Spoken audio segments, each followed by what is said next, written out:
one of the first ever studies looking at induced thiamine deficiency in man. I don't think it would be ethical to do right now, but this was published in the 1940s. And what they did was they took six patients, they put them on a diet which was like 1/10 of the amount of thiamine that you need. So it was like 10 micrograms or something per day. And they followed them up. They kept them in a controlled condition. It was within like a hospital setting for they put them in there for 3 months.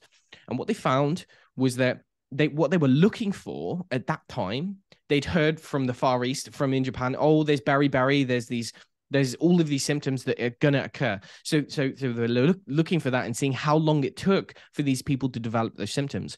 They were flabbergasted.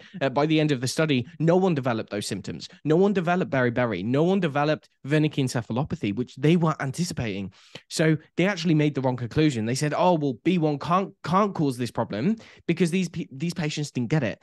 No, what they got instead, and this is where it gets very interesting, is they developed a collection of symptoms very early on that you would never associated with B1 deficiency. So really run-of-the-mill stuff that most of the people come to you to address.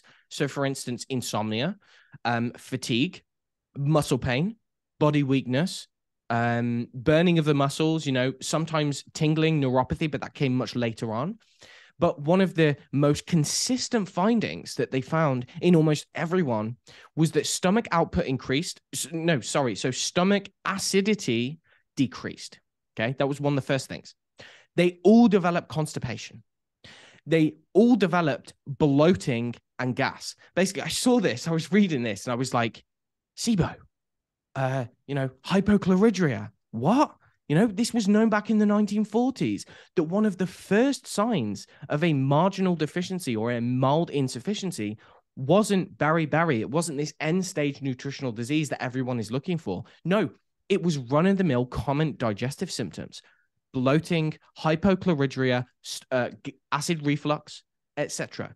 And so that was fascinating, because that was one of the first things that they found, and this was almost consistent in every single patient who only had a mild deficiency. It got worse as time went on, and they eventually started vomiting and things in the 3rd month. But what this demonstrated to me was that, okay, people can have let's say they can have a lack of this nutrient. They're not going to develop problems that are severe enough to make them go to the ER. And at the same time, some of the most consistent findings are these people develop really run-of-the-mill digestive symptoms, which most people are taught to treat using probiotics and things like that. Whereas actually, what if we're looking at a situation where we have patients who've sustained themselves on a diet which is based on high-calorie malnutrition? We have people consuming junk food for long periods of time, and they develop adaptations. They develop adaptations to very low levels of deficiency. But what if we're looking, what if a lot of these so-called functional digestive conditions are actually a mild manifestation of an underlying thiamine deficiency? So I delved into it more. That's like when I said I started translating a lot of the research in Japanese, in Chinese, and it turns out that from the 1960s, they were treating constipation, they were treating acid reflux, they were treating a lot of these functional digestive issues with thiamine and with thiamine alone. Now, some of the research in China would use a combination of thiamine within an acupoint injection. So they'd actually inject thiamine to the acupoint, and this would be sometimes more beneficial than giving it orally. But in Japan, what they did was they started synthesizing lots of different types of B1. And what they found was that different forms could actually increase the levels of B1 in the body to a much greater extent than ordinary thiamine salts. And this is where you get the forms like benfotiamine or TTFD. They were all developed or synthesized in the 1950s and 60s in Japan. Okay. And so they started studying this. And what they found was that these forms of B1, they could basically use atrazine, which is one of the methods in which they would study constipation, artificially induce constipation in animals, and then they would give different forms of thiamine, and they would find that certain types could completely remove the block that atrazine had on constipation. And it worked by enhancing the release of acetylcholine at the neuron level. And this is something I haven't spoken about, but because thiamine is so central to the production, is necessary for the production and the release of a neurotransmitter called acetylcholine, this is probably how it is working for digestive conditions. So let me just give you a very brief overview, is that what I believe and what I think the research substantiates is that sometimes IBS, SIBO, chronic reflux, basically any function of hypofunction of the digestive system. So if there's a lack of secretion or if there's a lack of motility, and I think most digestive issues fall under that category. Most of the people that you would see, if you're not a gastroenterologist, let's say. But so if there's a lack of secretion or a lack of motility, it is usually because there is a block or there is a reduction in nerve firing from the vagus nerve or from the enteric nervous system to the cells itself. Okay.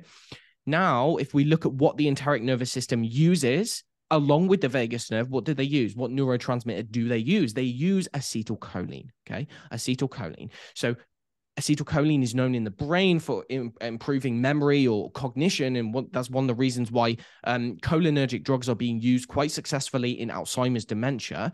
But if you look at what it does in the rest of the nervous system, well, it's the main neurotransmitter used by the parasympathetic or by the vagus nerve, okay? And the vagus nerve is the thing which is telling the digestive organs what to do. So in someone who, for whatever reason, does not have enough B1, or someone who, for whatever reason, does not have enough of the cholinergic neurons, cholinergic signals being passed through that information highway, then B1 is potentially working by enhancing acetylcholine at the level of the digestive organ itself and at the level of the vagus nerve.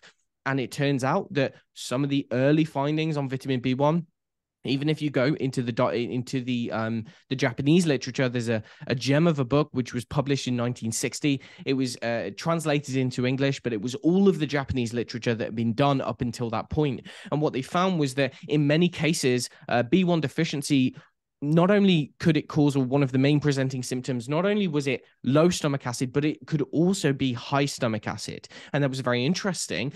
And they surmised that it was basically not necessarily just a lack of information or a lack of nervous system signaling from the brain to the gut, but also faulty signaling. So for instance, you may have excessive signals going in one direction and faulty or inhibited signals going in another direction. And this is where it gets to using this clinically. It's where it gets very interesting.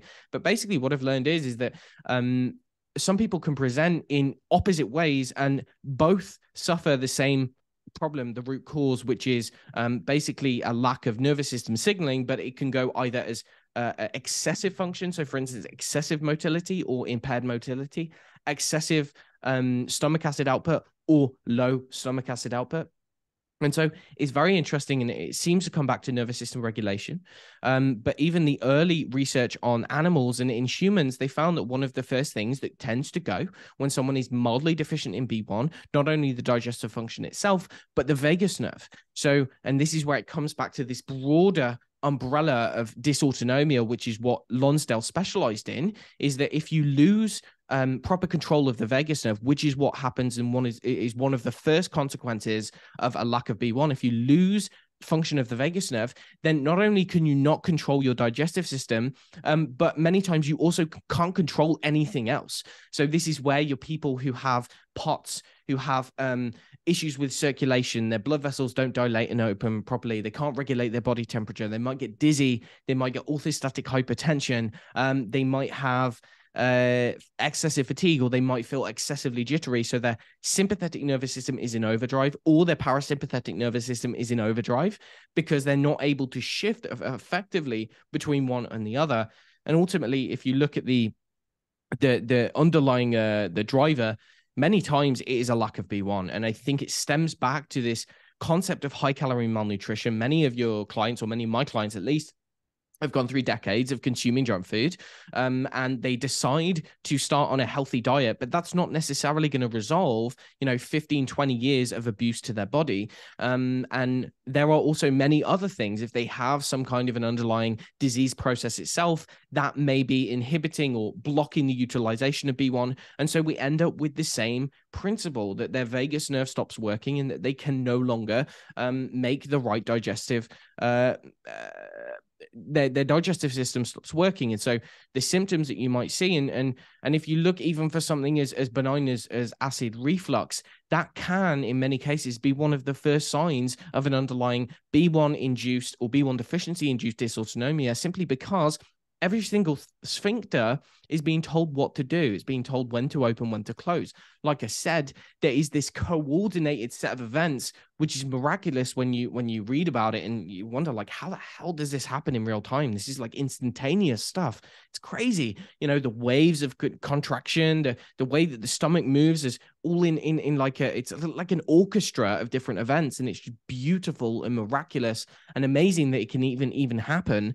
But ultimately, it only happens if there's the right signals coming from the nervous system. And if you lose that, then the sphincter just simply can't close. It's like, yeah, okay, well, we'll open it this time, and then we'll close it this time. Or, yeah, okay, well, we don't know that the food in the stomach is meant to go into the small intestine. So it's just going to sit here. And that's one of the reasons why you have people who have food which literally just sits in the stomach, and they have to do like maneuvers and stuff to get it into the small intestine.